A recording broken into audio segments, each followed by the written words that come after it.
High everyone, welcome back to my YouTube channel. जर तुम्ही मला फर्स्ट टाइम बघत असाल तर आय एम तनिष्का.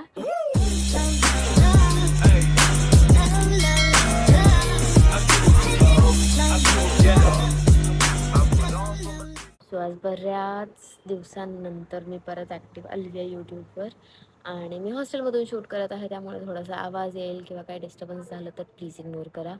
मराठीत बोलण्याचं कारण हेच की कम्फर्टेबल वाटतं की मी माझ्या फिलिंग्स तुमच्यापर्यंत पोहोचू शकेल ह्या भाषेत. आणि जर कोणाला मराठी नसेल कम्फर्टेबल वाटत तर तुम्ही कमेंट्समध्ये मला नक्की सांगू शकता. परत ॲक्टिव्ह यूट्यूबवर येण्याचं कारण हे की मी आता युनिव्हर्सिटीमध्ये शिकते आहे and it's my 3rd year नाव. अँड मी असे वेगळे लाईफ एक्सपिरियन्सेस घेतलेत ना या 3 वर्षात की मला असं वाटलं की मी तुमच्यासोबत ते सगळं शेअर करावं. So that in case if someone is going through all those things और कोणाला ते रिलेट होतं आहे तर मग त्यांना हेल्प व्हावी.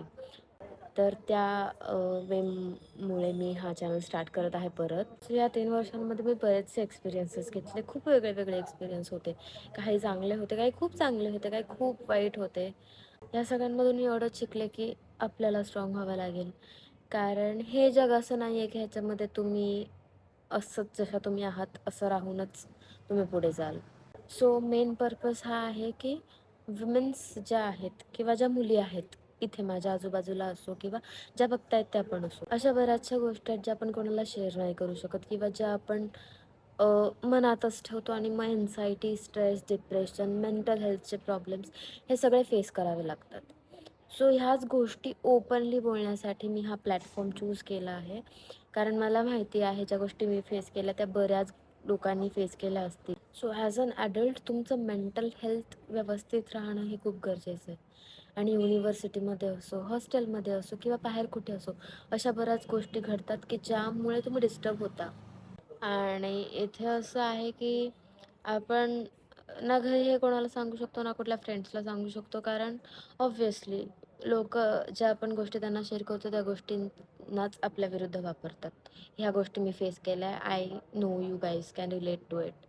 कारण हे होतंच, हे सगळीकडे होतं. माझं ही सिरीज सुरू करण्याचं कारण हेच आहे की मी तुम्हाला हेल्प करावी किंवा ज्या पण मुली आहेत किंवा ज्या पण वुमेन्स आहेत ज्यांना हार्मोनल प्रॉब्लेम्स आहे, मेंटल इलनेस आहे, ज्या आपण बोलू शकत नाही त्या गोष्टी ओपनली बोलाव्यात. त्या गोष्टींवर आपण काम करावं. आपल्या हार्मोन्सची, आपल्या मेंटल हेल्थची काळजी कशी घ्यायची, अजून तुम्हाला जे पण डाऊट्स असतील ते सगळे पण मी व्हिडिओ थ्रू क्लिअर करायचं ट्राय करेल. आणि आपल्याला जे पाहिजे आहे ना लाईफकडून ते आपल्या आतमध्ये आहे, तर तेच आपल्याला बाहेर आणायचं आहे आणि त्यातून शिकायचं आहे. Take a pause, heal yourself, bloom yourself. स्वतःला समजा, स्वतःसाठी काम करा, दुसऱ्यांना दाखवण्यासाठी नका करू. स्वतःची मेंटल हेल्थ व्यवस्थित करा. स्वतःच्या आतमध्ये जी सॉफ्टनेस आहे तिला प्रोटेक्ट करा. त्या सॉफ्टनेसला घालवू नका. कारण वुमेनहूड इज द बिगेस्ट ब्लेसिंग. तुम्ही जे करू शकता ना ते फक्त तुम्हीच करू शकता. तुमच्यासाठी कोणी दुसरं येऊन ते नाही करू शकत. थोडंसं healthy eating, healthy living, mindful living, self control, self happiness या सगळ्या गोष्टींवर काम करण्यासाठी मी हे पेज परत सुरू करत आहे. Until I meet you next time, take care of yourself, your mental health and your well being.